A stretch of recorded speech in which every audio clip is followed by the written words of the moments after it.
Hi, welcome to Chat with Dr. Kat. I'm Dr. Kat. Nice to see you today. Today we're going to be talking about depression, all about depression, the different terms, the terminology, the definitions about depression. Oftentimes people don't realize that what they are feeling and what they're experiencing is depression. Other times people use it very loosely and they'll say, oh, I'm feeling depressed today. And it is real. It's a real emotion that where you feel down, right? You're feeling weighted down. So let's talk about it. Let's talk about all the different symptoms and terms. As always, no fluff, no judgment, just real talk that leads to real change. And remember, if you have any thoughts, feelings, suggestions, please go to chatwithdrkat.com and let me know. I am really enjoying all of the feedback, all of the suggestions. Depression was a big one. People wanted to hear about depression. So, depression. A lot of issues with depression because you don't realize the symptoms that you're feeling. Oftentimes what we see with depression is too much sleep, not sleeping enough, eating too much, not eating enough, loss of enjoyment in previously enjoyable activities. So say you enjoy reading, you no longer do that. You enjoy going out with friends, you stop doing it completely. And sometimes one of the huge experiences of depression is marked by not able to get out of bed. So the first category or the first term that we're going to use is called major depression. Now, we don't say it as like major as in large, but that's the actual diagnosis. That's the actual term, major depression. And that is marked by everything I just stated right now, but at a large level, an extreme level. Some of these other terms that I'm going to be bringing up, you have the same symptoms, but the levels are different. In major depression, you experience all of these symptoms at a heightened, greater, for longer periods of time. Oftentimes the inability to cope, inability to work, inability to get up and do normal things, even shower becomes a massive challenge. So you avoid showering, you avoid eating, or sometimes you're eating too much to actually reduce the feelings of extreme sadness. A lot of times we can experience other severe issues that come along with it, self-harm and things like that. Okay, that's major depression. The next one is now called persistent depression, which we used to call, and many of us still call, dysthymia. Persistent depression is a constant low-grade depression. I usually in my practice say it's more like, it's that constant buzz. It's always there, but low grade. You're functioning, you're going to work, you are experiencing life. Maybe you're even, not sleeping more or less, but there's this constant level of sadness that is present in your life. Oftentimes that can get you to just do the things that you need to do. You're with your family, you go to work, maybe you take some trips, you do some things, but really it's almost like you're out there with a mask, and the moment you're back inside, you feel sad again. You become withdrawn again. You find moments of sadness. Maybe you say, oh, everybody, I'll be right back. I'm going to go to the restroom. You go in there and you're like, oh my gosh, how can I get through this? I got to just get through it. Sometimes that's dysthymia, or what we call persistent depression. There are steps, techniques, and tools that you can use to combat those feelings. It really is overcoming the power of your brain when you feel those feelings. But there are things that you can absolutely do. And the other one is what we just call depression NOS, or not otherwise specified, meaning that you have some feelings of depression. It's very, very minimal.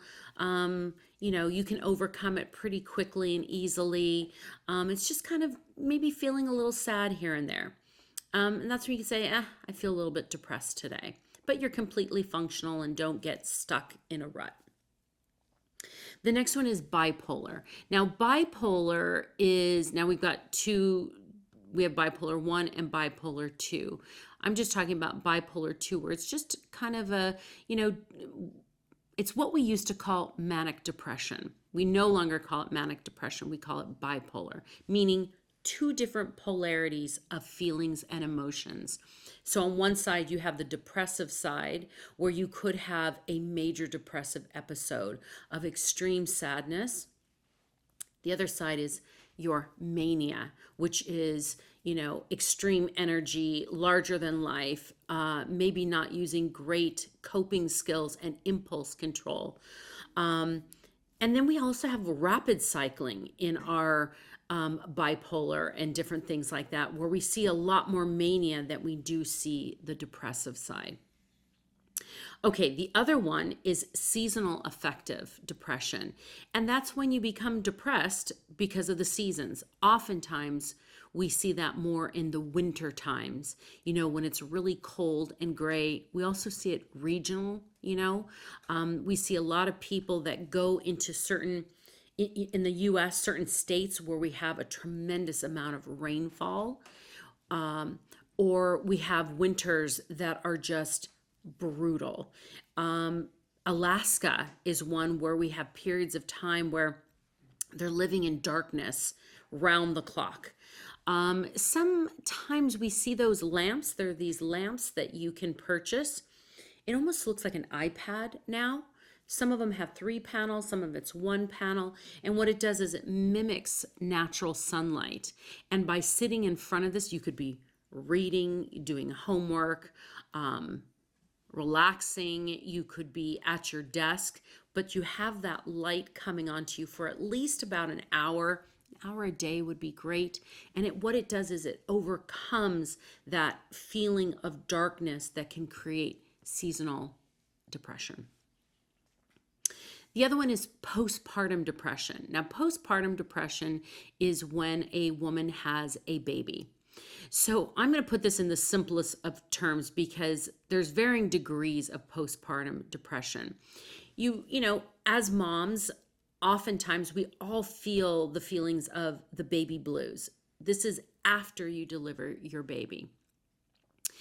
And the reason why it happens is because when we have a baby inside our bodies, we have a tremendous amount, 50% more of blood flow that's in our body.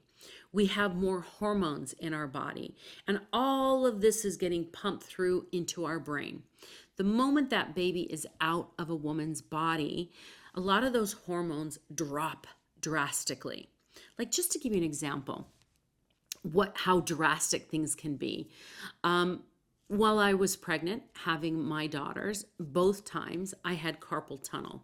Okay, there's a whole other reason why women get carpal tunnel or tennis elbow or different things in the joints. It was pretty painful. I remember I was given braces to wear at night just to kind of combat that.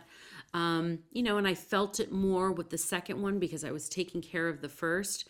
But literally, I'm not kidding you, literally within 1 hour of giving birth with both of my children, it was gone. Never came back, but I mean gone. From walking into the hospital, feeling it, to walking out, well, not even walking out, 1 hour later, gone. I also struggled with brushing my teeth. Oh my goodness. My husband would run out and get me different flavors of toothpaste. And I remember I even landed on an orange flavor. Did not even know there was an orange flavor. It's like an orange mint, which now that I think about it, does not sound great. But I could use that for a solid 2 months. And then I would have to switch to another. And I would just gag. And so brushing my teeth became a huge thing during the day and at night. And I would, plug my nose, brush my teeth, all of these different things. Within 1 hour, Oh my goodness, I think I brushed my teeth for an hour in the bathroom at the hospital because I finally could. So, why am I giving you those examples? This is what goes on with women when you deliver. There's a lot of things that we go through during pregnancy, and within an hour, gone. So, what does that do to our brain? Sometimes our brain needs time to adjust, and it doesn't necessarily adjust that fast. So we're looking at postpartum depression can actually set in. Originally, we thought up to 1 year, but now we're looking at almost a year and a half right after birth to a year and a half after postpartum can set in. There's great things out there, a lot of information out there. There's been a lot of people that have brought this to light, that, you know, no one ever really thought about. It was something to kind of be embarrassed about. I always think women's health, we become embarrassed about a lot of things. And one person that comes to mind was Brooke Shields. Brooke Shields came out and really talked about it and brought it to light, not just in our homes, but into our communities and into our environment. So oftentimes with pregnant women that I work with, we talk about how to prepare and what are the red flags, warning signs that maybe postpartum sets in. It's beyond being weepy. Sometimes it's anger, it's frustration, it's overly organized, overly obsessive with cleanliness, which again, you have to ride the line there because new moms, you're wanting to keep this beautiful baby alive and not be exposed to all these germs that could lead to, harm. So there's a lot of symptoms that go along with it. Now, when it gets to the point of irrational thinking, that's when you want to stop and seek help. True stories, okay? I'm going to give you true examples of people that I've worked with, and these are the stories they said to me. That they would be sitting on the couch nursing their baby, and all they could think about were the knives in the drawer hurting their baby. Obsessed with, oh my gosh, those knives are going to hurt my baby. Those not that they wanted to do something to their baby. That's a big difference. When a mom gets to the point of truly wanting to hurt their infant for whatever reason, they think it's helping them. They think it's, and that is what they think, that they're helping them, that they're putting them out of their misery, all of those things. That's what we call postpartum psychosis. That's different. That's extreme. Those are things that we've seen within the news, certain particular cases. That's postpartum psychosis. Let's go back to postpartum depression. So, some of the things that I've said to these people that I've worked with when they've said, I'm worried about the knives or I'm worried about other sharper objects. Some rational conversation like, the knives don't have little feet. They don't have wings. They're not jumping out of the drawer. And sometimes there's a little chuckle, there's a laugh of, yeah, you're right. Okay. But sometimes the brain doesn't allow you to get to that rational part. Now, some people can take the humor, some people cannot. And obviously your therapist would judge which type of person you are. One no better than the other, but it's that rational thinking. So again, if you get to that point where it feels extreme, seek help immediately. Why? We want to keep baby safe. The other thing is you don't need to suffer. And it doesn't necessarily mean that you need medication, but it does mean that you need intervention. Let people help. Being a new mom already is difficult.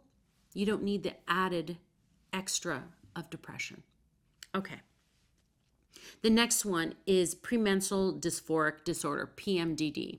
Now, that happens with women before their period. They have extreme symptoms. A lot of times there's extreme anger outbursts, irrational thoughts. And what I mean by irrational thoughts is when someone's saying, hey, I'm not fighting with you, but they continue to fight. They're angry. Maybe their anger level should be a 2 and it's a 12. Extreme cramping, extreme bleeding, all of these things that can lead to this PMDD.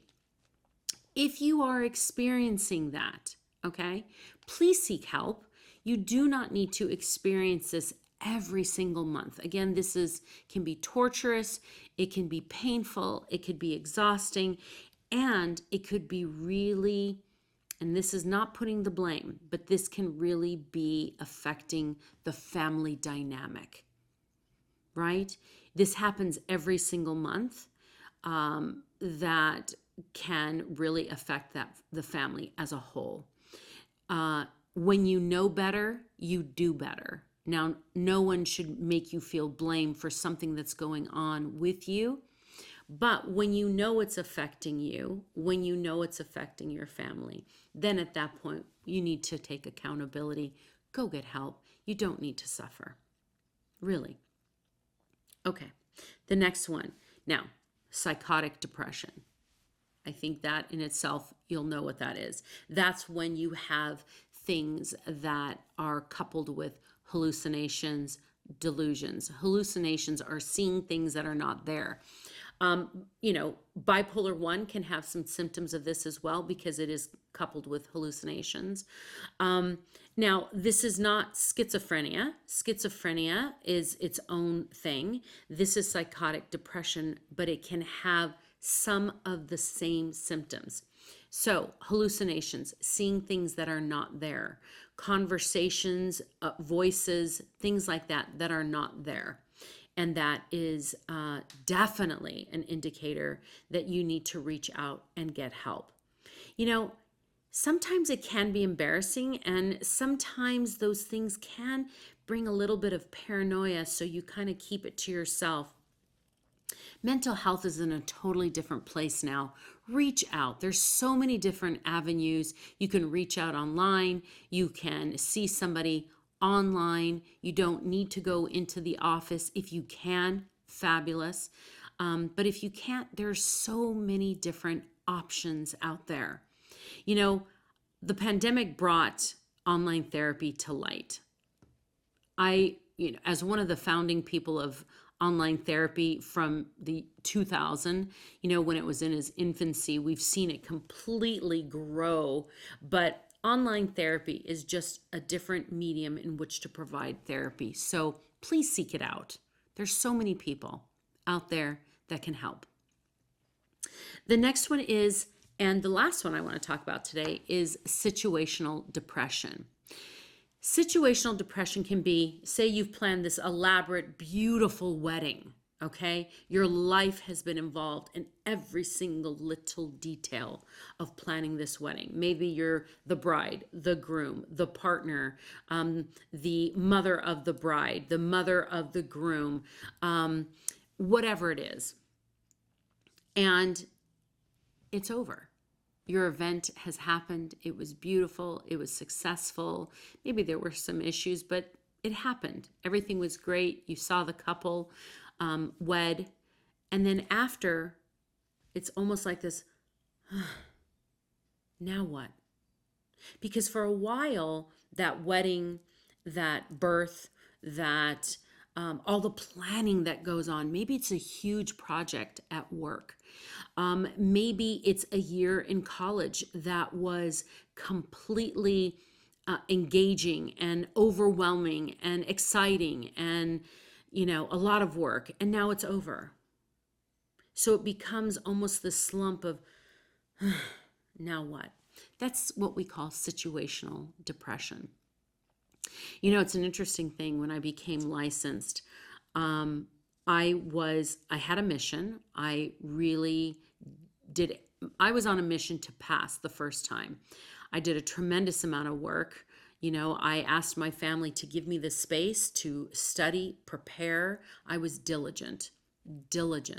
So once I took that final oral exam, at that time we had oral exams, it was over.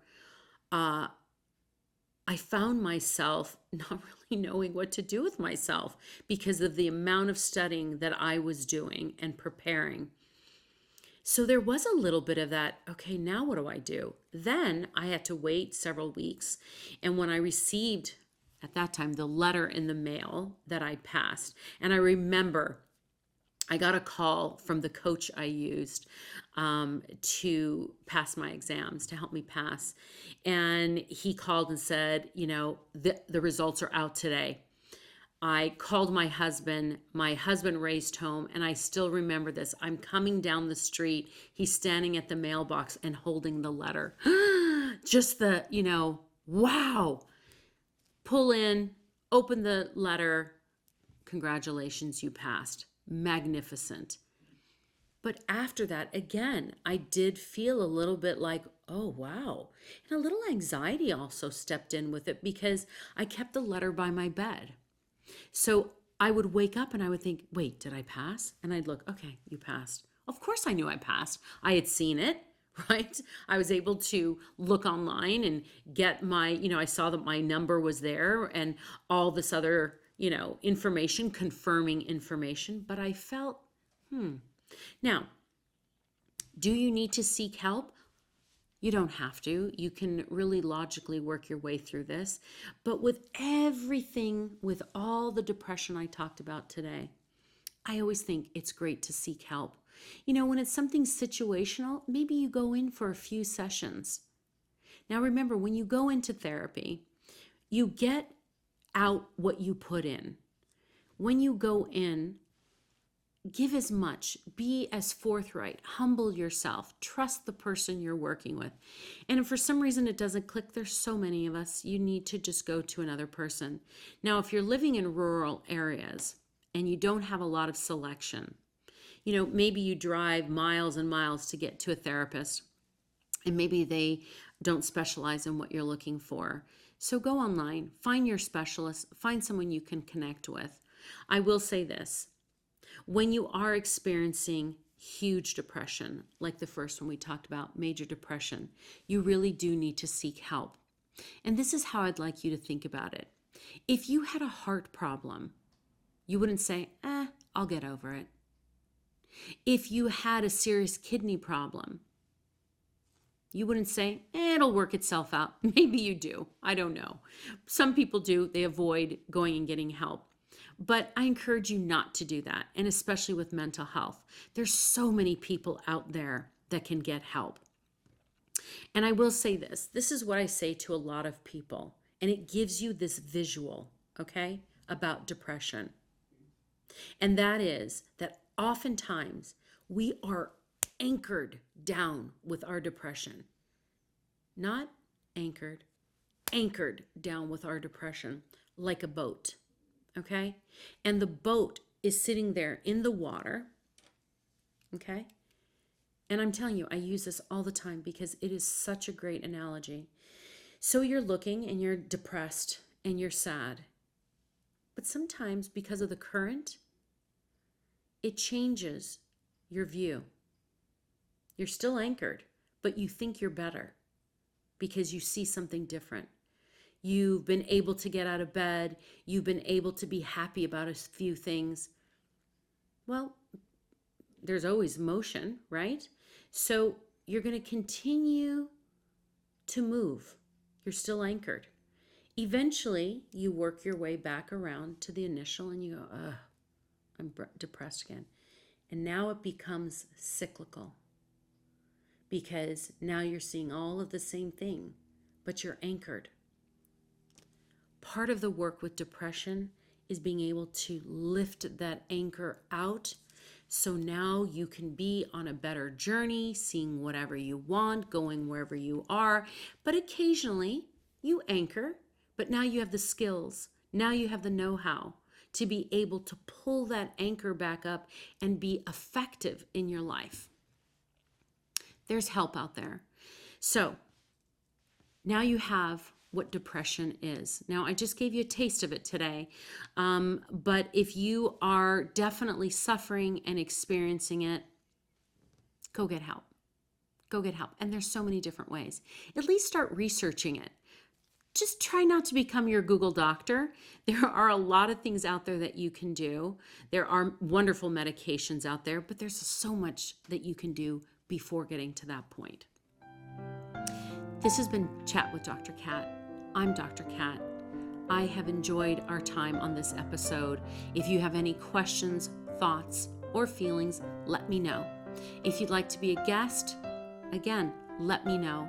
This has been a wonderful discussion today about depression with some tools and skills about what depression is and how you can help define it in your life.